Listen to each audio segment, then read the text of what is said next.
What's up, everybody? Welcome to the first Hogwarts Legacy gameplay stream. I'm Chandler Wood, community manager here at Avalanche Software, and we've got a lot of really exciting stuff to show you today. But before we get into showing you the game and gameplay, I have a few wonderful guests that I need to introduce you to. First up, we have our community guest host. He brings you the latest and greatest in Hogwarts Legacy content. He's the local Merlin conspiracy theorist. Guilty as charged, yes. One half of XpectoGO, Yeah. James Whitehead. Thanks, Chandler.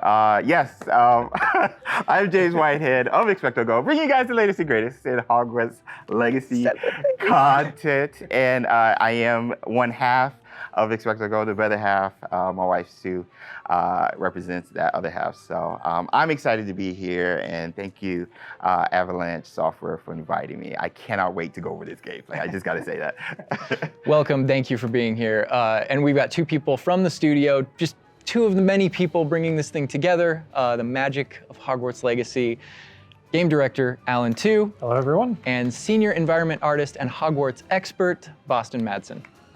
So thank you for taking time out of your very busy schedules right now to sit down with us to help us show everybody gameplay. So what we're going to be showing you today, first, the character creator, because it's your legacy, and you have to create yourself when you get into to get into Hogwarts and bring your whole authentic self to Hogwarts. So we're going to show you that character creator. Then we're going to dive into a tour of Hogwarts, and it's just a small tour of Hogwarts, right? Because Hogwarts is huge. Hogwarts is really big. So we're going to be showing you a little bit, but it's still a lot. So, and finally, ending up with combat. A little taste of combat, a little taste of how all that works. Let's go. Just a little taste, yeah. So we're excited to get there. But again, first and foremost, we need to get into this character creator. And James, with you here, we wanted to let you create this character. So Andrew, who is going to be doing all of our gameplay capture today, is going to be handing you the controller. Oh my gosh. All right, I won't break anything. All right, so what are we looking at right here on this screen? These are your presets. So a lot like other games, there's some initial settings that you can choose for your character that just kind of get them into like the ballpark of what you want to be, who you want to be, and what you want to change. Oh man. And then once you're in that ballpark, all of the other tabs let you dial that in, be exactly who you want to be. It's our goal with this is to make sure that for anyone that fantasized about bringing themselves to the school for the very first time, that they feel like they have the options in order to represent who they are and essentially bring themselves to Hogwarts, or whatever character they want to bring to Hogwarts. Oh my God, and options galore. Do you mind if I try to put myself in here right quick? It's all about you today. Okay, all right. So, yeah, that's me. We're here, that's me right there. All right, so that's step one. We're pretty close, but let's look at everything here. You know, play around with some of these options, like really. All right, so what are we looking at with this option over here with the tab? I see face stuff. Yeah, so a lot of the different faces that you saw in the previous screen, all those faces are choices that you have here. So now you're just kind of getting into the details in your face shape, in your skin color. And then because we knew a lot of people going right in are going to want it right away, even though it's an option later in the game, you can collect different types of glasses, put them on later. We give you some options right up front if you want to have glasses for your character. Oh man, oh my gosh, look at the structure of the faces with this. Wow, you guys thought of crazy. I like that. I don't think my face is that skinny, but I think we'll go with that. I think we'll go that route. And down here is this. Those are your glasses there. Oh, so we could go Harry Potter if we want. Off the jump. Oh man, and this is just some of the options, I'm assuming. Yeah, so through the course of the game, there's a lot of different options that you'll keep unlocking. Okay. So as part of kind of like gear for the character, there's lots of different classes, there's even masks, there's all kinds of things over the course of the game. I like how it's all Victorian era though. Yeah, like, right up front. Such a good call. Oh my gosh. All right, so now, we can go fleek on this one with the hair.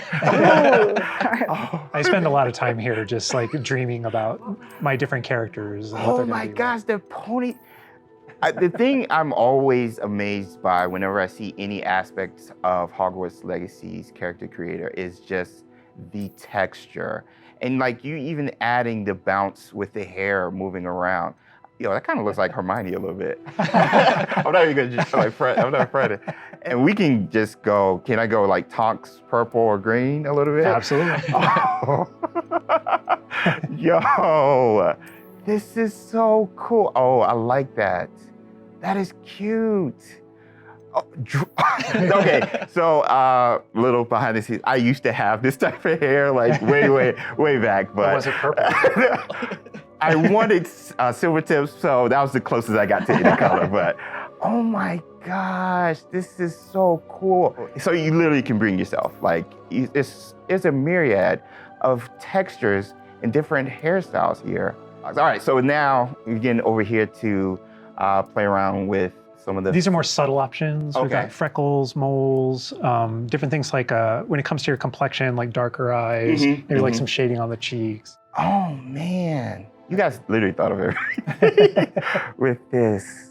I do have a bit of fun with that. And then the scars are one of those options where, Harry had his own unique scar, but you can come in with different scar options. Yeah.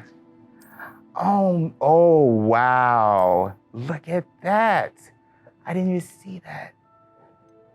Oh, those are my favorite. The eyebrow scars. Yeah. Love those. Yeah. You look kind of It's a like, classic. Yeah, you look kind of just like tough. But anyway, so now we're over here. Oh man, you guys, this is so sick. Again, getting more subtle here, really like dialing in that face to really get your... I don't know how revealing I want to be with my facial features now. Just like, yeah, I kind of have a big face. Yeah, my eyebrows kind of sit kind of low. But I mean, literally, you have so many options just starting the game. I feel like I'm going to be here like forever. Yeah, you and me both. And then this final tab here, this is where you kind of bring your whole character together. This is where you finalize everything. You're not choosing your house here. Okay. That's not yet. That was a theory. But here's where you bring, you choose voice 1 or voice 2, which is more kind of a masculine or feminine voice. And then even within that, changing your pitch, with the pitch slider. It's a subtle slider, Yeah. but you can hear it. Concerned about. That was quite something. And so you can kind of make out the differences. But yeah, you choose which kind of voice that you want.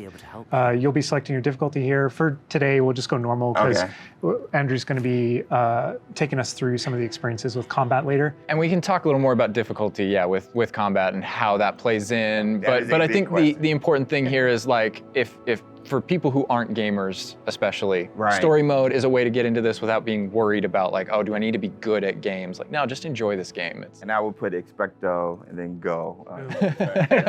We're good. Awesome. And then whether you want to be witch or wizard. Amazing. What'd you think, character creator? We're good? I'm good. Let's explore Hogwarts and let's get into some combat. All right. Through the magic of using a dev kit, we're going to be loading up a save a little later in. So that we can show you more about Hogwarts and give you that taste of combat. All right, Andrew's got some gameplay pulled up for us here. We are starting out, James. There you are. You're wearing the House Fanatic robes from the account linking. Thank you. I do look good. And this is our first look at the Hufflepuff common room, I'm assuming. Dorm room. The dorm room. Yeah. This is awesome. But Alan, what are we seeing right here with the UI? Because this is our first look. Yeah. So right now we know there's been a lot of questions about the HUD because this is the first time we're showing it. So kind of going over it from right to left, on the bottom right is what we call our spell diamond. So those are, everything that you see in it are slottable spells. So we have over 20 slottable spells that you can earn over the course of the game. Okay. And that's where the player can place them and use them and access them very quickly. To the top left of that is, you'll see the D-pad, and on the left is an eyeball, and on the right is a bit of a grid. So the eyeball is an example of not a slottable spell, but what we call an essential spell. There are certain spells that are used in very specific contexts, or that we just want on the controller at all times. And Revelo is one of those. That's left on the D-pad. On the right on the D-pad is that grid represents where you might slot spells. And so Okay. right now, today, we're not going to be going into the spell slotting menu because we feel like there's a lot of spoilers there. You know, like what are all the spells and what can we do? I would like spoilers, but I know. understand. But we do want to make sure there's still some goodies left to share with everyone. And then on the left side, that thing that has the L1 button next to it, that's another thing where we don't want to spoil, but basically that's where you access your tool wheel. So there's a lot of magical tools that you're going to be kind of brewing and growing over the course of the game. And so that's where you would access them rapidly is our tool wheel. Okay, cool. There are a few things that I left off the table on the right. The green bar is your health, and basically there's a potion next to it. That's how you might heal. The bar above it, we're keeping a secret for now. I apologize.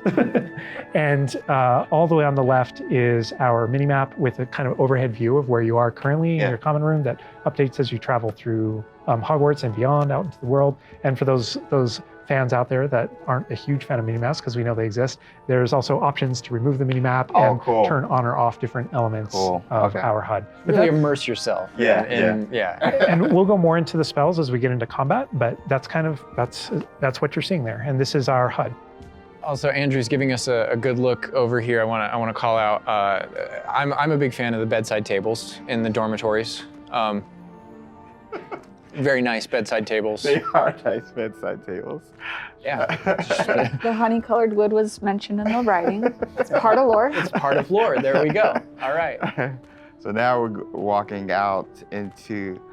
We really tried making these low-ceilinged dorms to give you that Badger set sort of feel. And the first thing I know is the music. The score is amazing with this. Gorgeous. And I'm calling out here, this is unique music that you're hearing for the Hufflepuff Common Room. Go back to those Common Room videos we released, you'll notice the music's a little bit different, and that is entirely intentional. We just want to welcome you to your common room in every single house, just a little bit differently. Begin customizing that experience right away. Oh my gosh, that's so awesome. Look at that. So I mean, beautiful design. We could spend like the entire rest of the stream just in the common room here and talking about it, and I'm sure Boston and James could be like just geeking out over it. All the details come from J.K. Rowling's writings for this common room. The round doors, the hanging vines, even the dancing badgers on the fireplace. It's got a real earthy vibe. Yeah. It's very, very earthy. Which is like elements for each of the houses, right? Hufflepuff is earth, Ravenclaw's air, Gryffindor is fire, and Slytherin is water. We really leaned into that for each common room. Wow. So if it feels earthy, we've got a little earthen passageway. That's what we were. Hopefully, it should feel very familiar. Yeah, it does. It does. But I know you don't want to leave, but we're gonna be leaving. Thank you. I understand. Whoa, the sound effects though. Like, looking back at the past trailers, it was just music, but kind of hearing how Hogwarts is now, it's so cool. Very tactile. Yeah. Andrew's going to make use of one of our spells, Revelio. Use Revelio right here, because there's a little magic going on. You notice a little something there. Yeah. So these are something that we kind of interchangeably call Revelio pages or lore pages. And you'll notice a bunch of things pop up on the screen. Yeah. You see that we got some XP for it. And you can also see that we've advanced something called like a field guide challenge up in the corner. So I want to talk about that a little bit. So we had to ask ourselves, what? Continue, I'm sorry. Continue. There may be something you may or may not be able to tickle there. Yeah. But in our game, we had to answer the question, we're a late fifth year. What does that mean? How do we catch up to the other students? Okay. And so we have an answer to that question, and it's given to you by the staff. So there's something that we call the Wizard's Field Guide that's granted to you early on in the game. And the Wizard's Field Guide is how you actually work on catching up with the other students.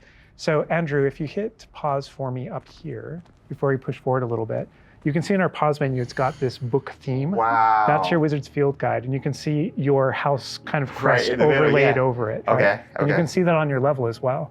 So that the field guide has this magical property of looking out into the world around you. And the reason why it's on loan from the Ministry of Magic and the professors have granted it to you as a late fifth year student is because they want it to help you catch up to the other kids. And its magical property is to discover different opportunities to learn and grow all around you.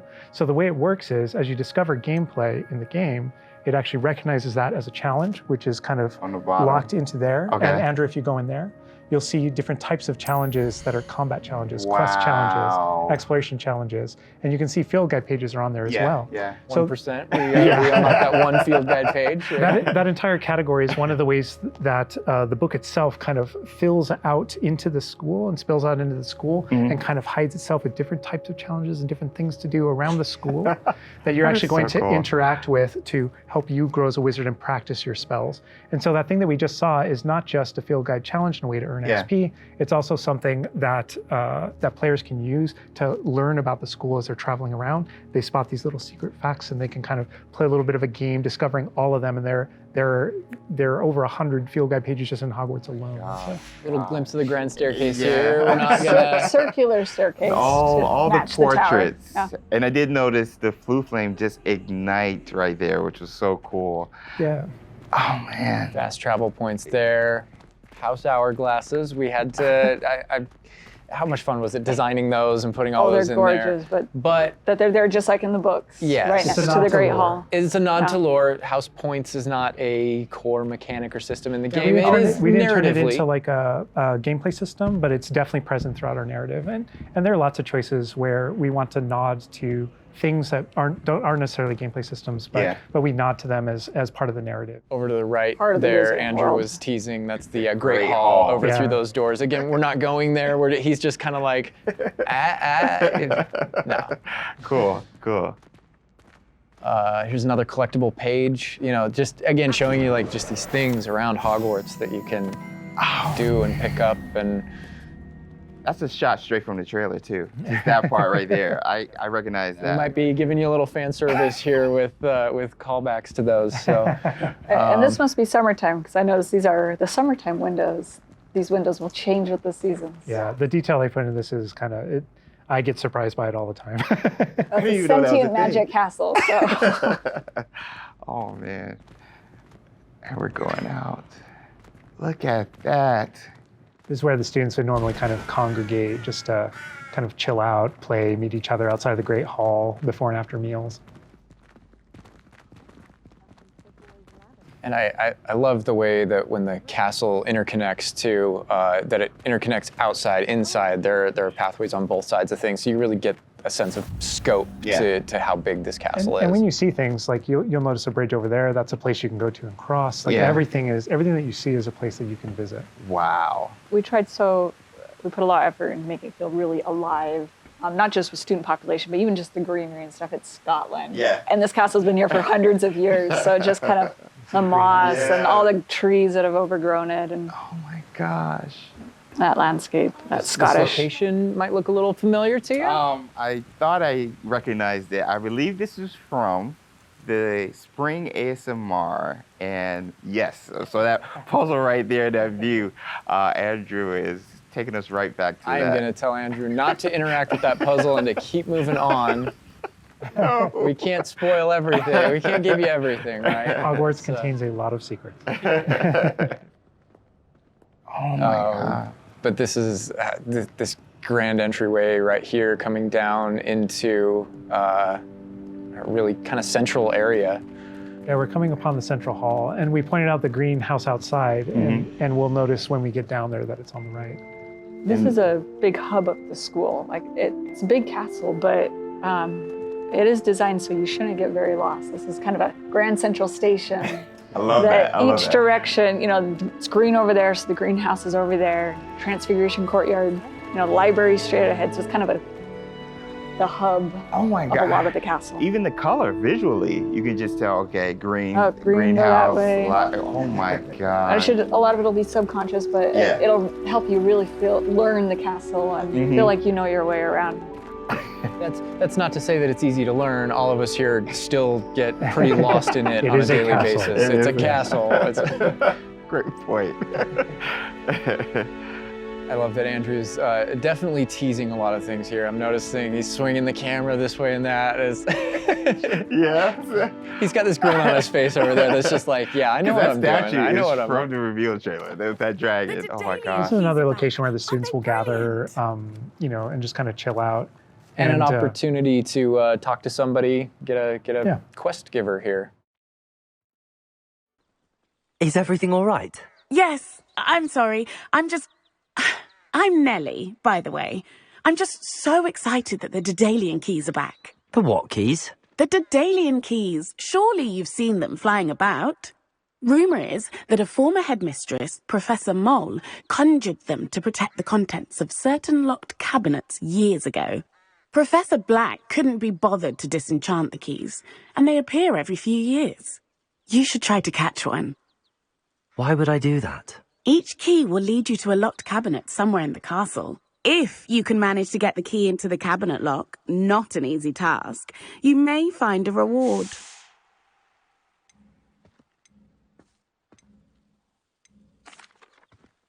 Perhaps I'll give it a go. I hope you do. In fact, I think I heard one of the keys in the astronomy tower. You should listen for them.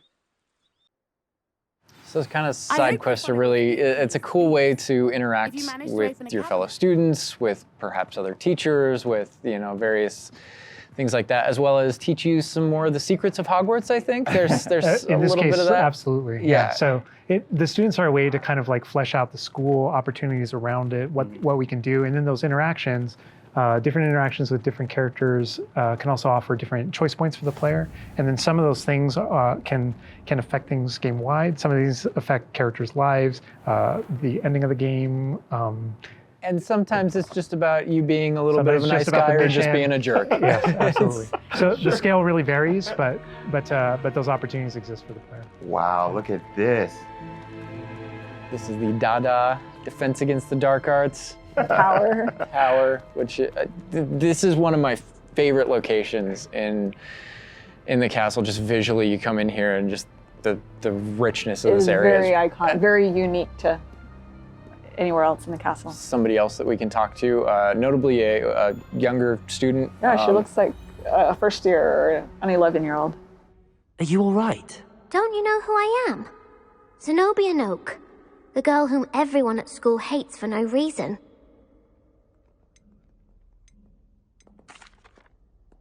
Everyone hates you. Why? Because Hogwarts is full of bullies and spoilsports. Leander Pruitt's one of the worst, that no-talent moon mind. I wanted to make some new friends, and so I brought my collection down to the common room. My gobstone collection, that is. I was hoping someone would want to play. Are you familiar with gobstones? Little balls, like marbles. Grand game. And if you lose, they spray you with a foul-smelling liquid.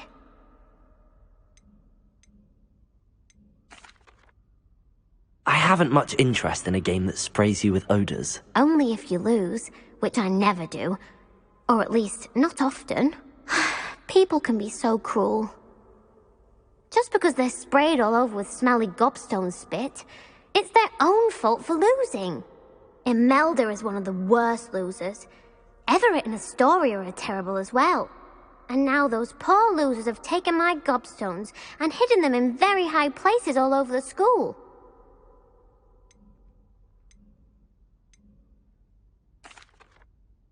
Sounds as if you caused the smelly situation and they responded accordingly. I didn't make the rules. Anyway, I can't work out how to get them back on my own. I don't think I know the necessary spells yet. I need someone, perhaps a selfless and talented 5th year to help me.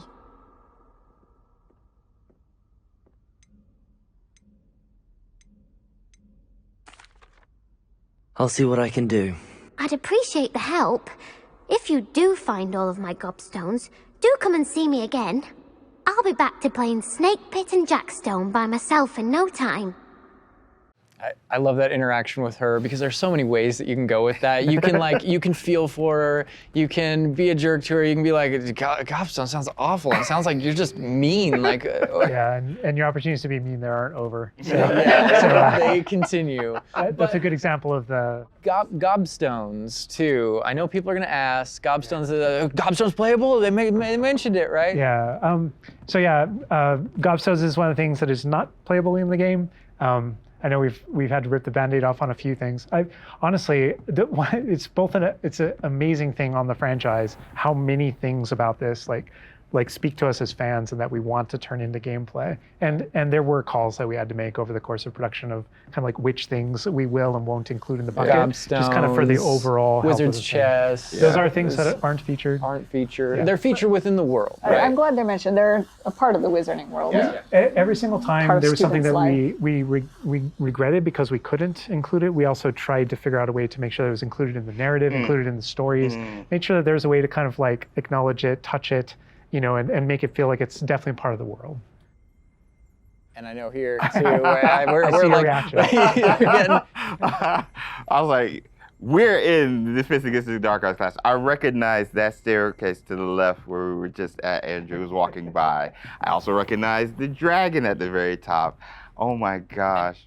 Being in a classroom, I think this is a good opportunity to talk about how classes work, because we've gotten a lot of questions about that. Is it a schedule-based system? Is it so tell us how classes work. Yeah, so ultimately decided not to go the sim route. So I think like one of the speculations was, is there time of day and you know, that kind of thing. Like, can I miss class at this time of day? There is a day-night cycle. Yeah, there is a day-night cycle, but everything is very narrative-based, and so there's a big mystery going on in the world. There's something happening in the narrative, and we essentially see it as kind of like chapters in that narrative.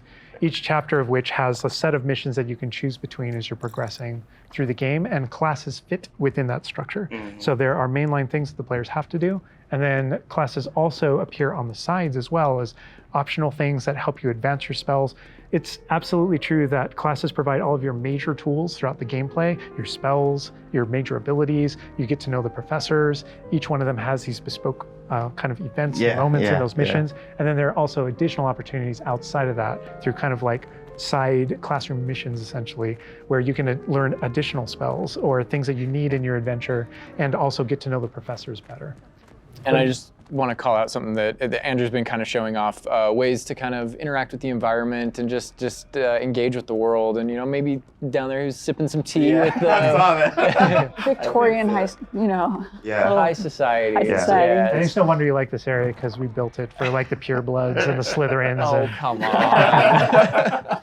Well, like, speaking of lived in, like, the sound effects again, the chatter of the communication that's happening and the footsteps, like, it just makes it feel more alive. Little events like that, the brooms going I by just saw a broom overhead. go by. Love that.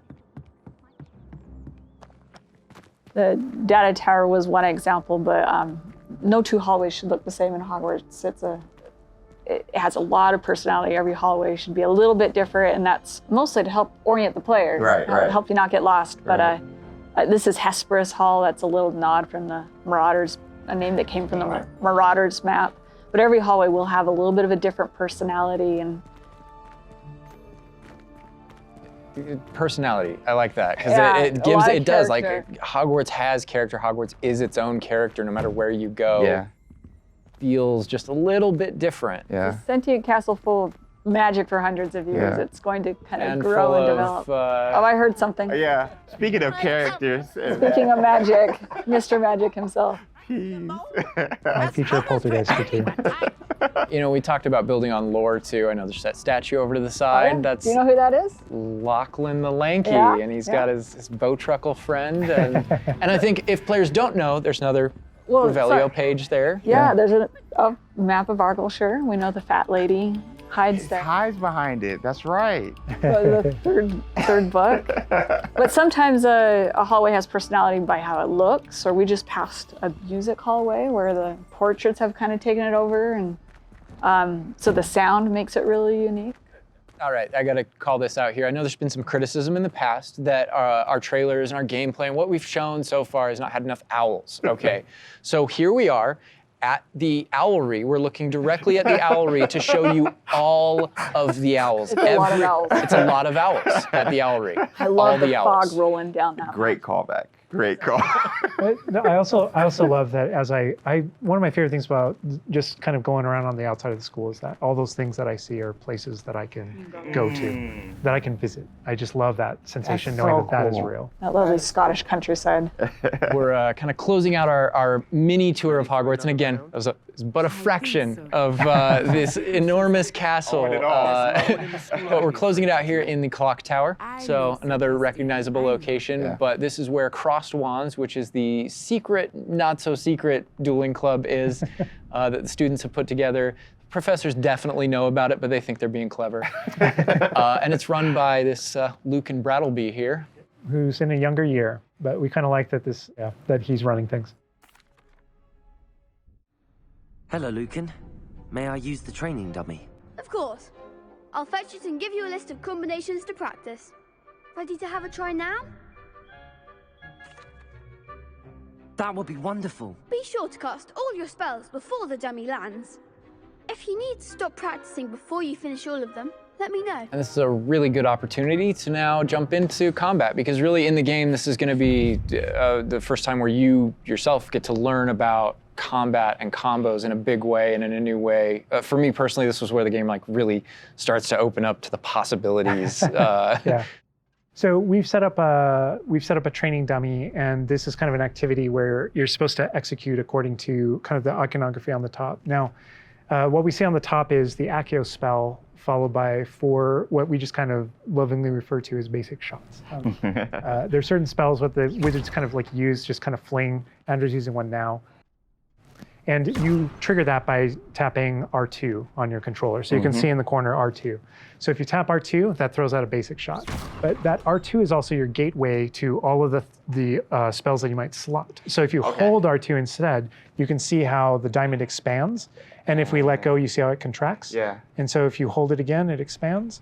And so when it expands, then all the spells that you slotted while you're holding that button can now be tapped with your face buttons. Awesome. And not only that, but over the course of the game, you can gain additional spell diamonds, up to 4 additional ones, so that you can slot up to 16 spells, pretty much instantly. And then that helped us fulfill the fantasy of in combat, I need to be able to access things very rapidly. Yeah. And so you learn over the course of these events, how to juggle not just the spell casting, but also it reinforces an understanding of another feature of the wheel, which is their cooldowns. So as you're casting spells, just to make sure that you're not just kind of like repeatedly using one thing over and over and over again, you can see cooldowns on the spells that he's using on the wheel. And then as you progress through the game, there are different things that can affect things like cooldowns through your talents, different things that allow you to kind of like juggle and adjust and update those things. And so if you hold down R2 and you tap the D-pad, it will switch between your other diamonds if you've unlocked them, and that's how you access all those. Oh man, it looks like we're about to get some action over here. Yeah. So this is a great way to kind of learn how to pull things together, so you pull those combos right together. Here. Yeah. Tap, Accio, tap, tap, tap. Awesome. Well done, Andrew. And that's just against the dummy, but I mean... I'd say that's enough practice.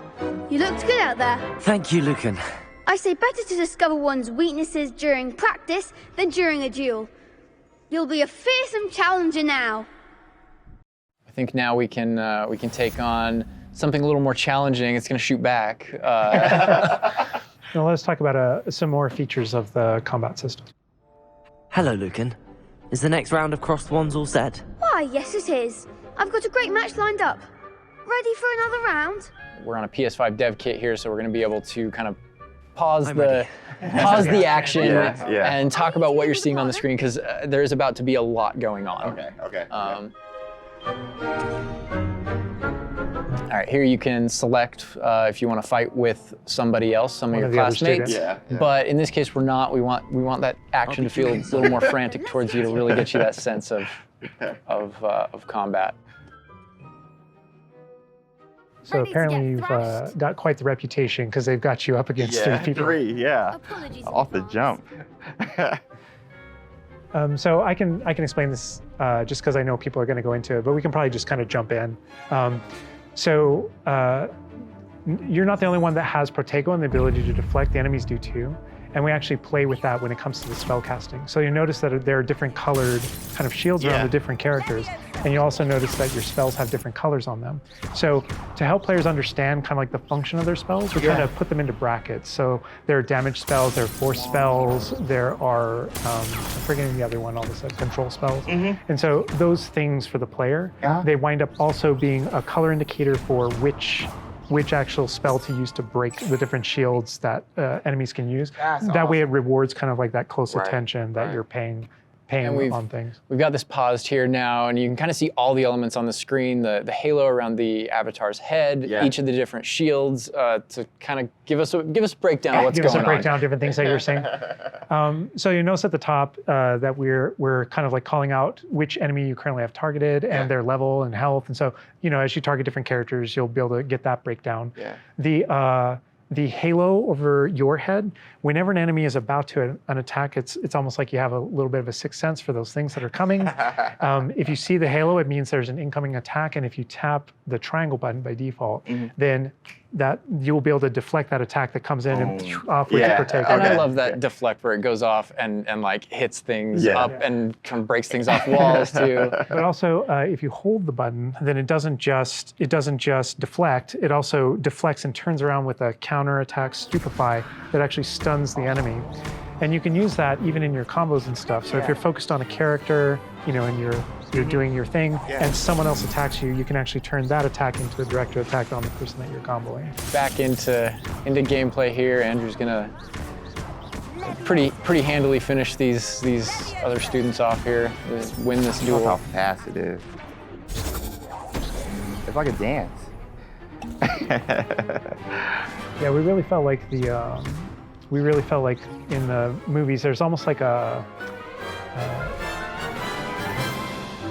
it's kind of like there's this element of kind of like fencing from a very great distance. That's such a good call. And there are a lot of things that we had to do with our controls and combat system in order to kind of capitalize on that idea that's pretty unique to the Wizarding world. Understandable. Yes. Well, perhaps you should try that next time.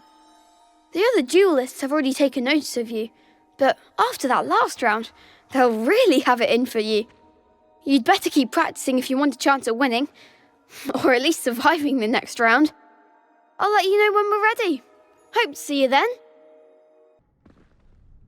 The next round is for all the gobstones, so to speak.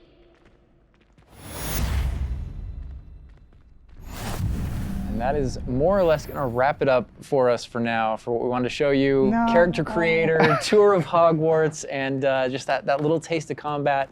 But we didn't want to leave you without maybe a little taste of something that we may show in the future, may show next time. You know, so leaving the castle, going out here. More owls confirmed. Owl mail. Oh, there's the owlery again. Yes, all of the owls. But yeah, just heading out here again to show you like from Hogwarts to the world beyond Hogwarts. And this is not somewhere where we're going today, but we will definitely be taking you in the future. A little glimpse at the scale of the castle back there. All right, so we're gonna wrap things up here, but I hope you guys have enjoyed everything that you've seen, but I think, James, you may have a few other questions here at the end of things. So while we're done with what we're showing on the gameplay side, I know there's a few things that you wanna pick Alan and Boston's brains about. I would love that, because there's a lot. Let me grab it. All right, so some of these questions we did pull from the community secretly, but I did pull from the community. So, and also from, I mean, going through this, I feel like you've come up with some things you want to talk a little more about, I'm sure. Elaborate on, because we went through character customization, Hogwarts itself, and even combat. So this would be like for the both of you guys. Will we be able to go back and change our character creation if we don't like it? So not everything, but there are certain things with hairstyle, hair color, so kind of like core shapes, you know, like with the body and face, not after the fact. But there are lots of things. There's kind of like a barber shop in Hogsmeade that you can go to. And of course, there's a inside wizard there, barber, right? You could change your hair color for holidays or something, right? Oh my gosh, that would be so cool. And the game features a lot of appearance customization in it. So there's a ton of options there. But that's in terms of like your character and the stuff that you have, the character creator, it's like a smaller set of what you saw there. Okay. Oh my gosh, awesome, awesome. Next question, what kind of leisurely activity can we do? Can we study with our free time?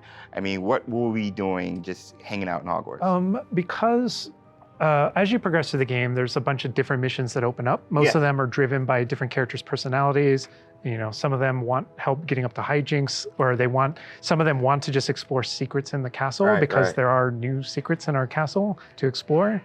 And so, so I think there's a bunch of things to do. And when it comes to class, as I mentioned earlier, it's not just kind of like the mainline stuff.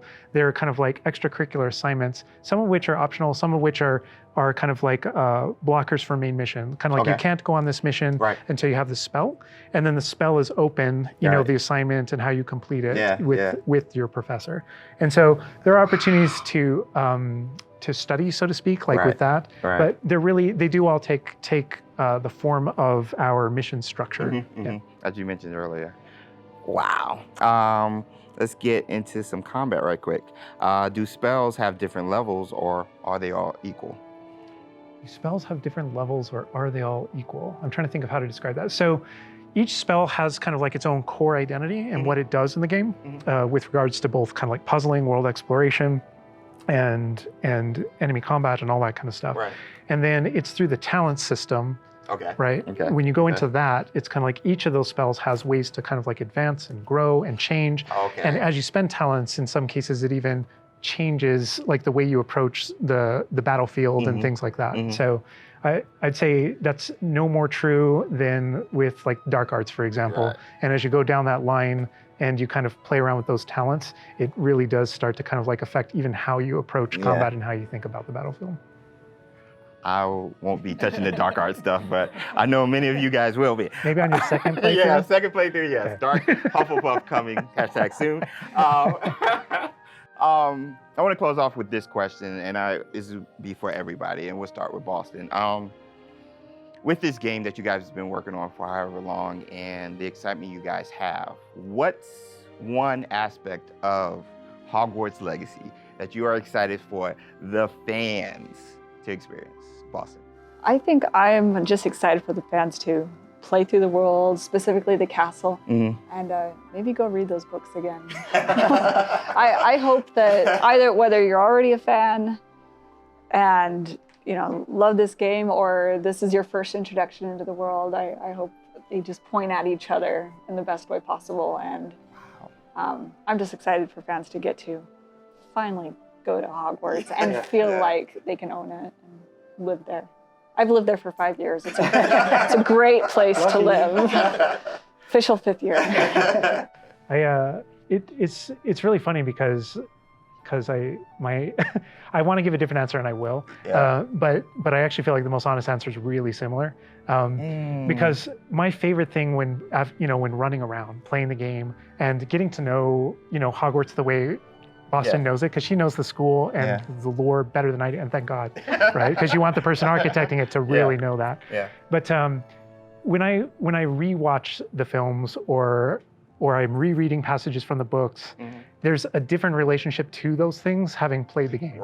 And so it's really looking over the edge and seeing location. I'm like, oh my God, I'm right there. And in the movie saying, I know what's around that corner in the film. Like if you go down this way, there's actually a thing over here, and there's this person over here, and this thing happened, and it just adds all this richness to everything that you already love. And not just that, but you're going to add your own story. So you know what happens around that corner because you did something. And then the quick answer, just to have something different, is I just love being on a broom.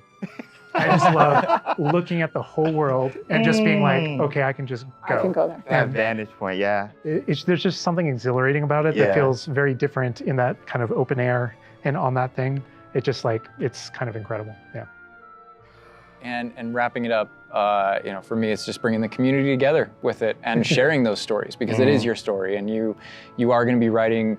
You know, this is your unique experience within this, and even within the things that are the same, it's going to be your unique experience. It's different from mine. It's different from. We're all approaching it from different places, and I think that's going to be really cool, the way that everybody brings those things together. All right, and that's everything that we have to show you today. I know maybe it wasn't everything you wanted to see, but it was a whole lot of stuff. Character creator, a little mini tour of Hogwarts there, just a small part of it, a little bit of combat. And we do have some more stuff coming up for you in the future.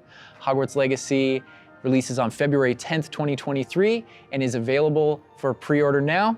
But that's going to do it from us. We're going to leave you with a little something else. But for now, bye.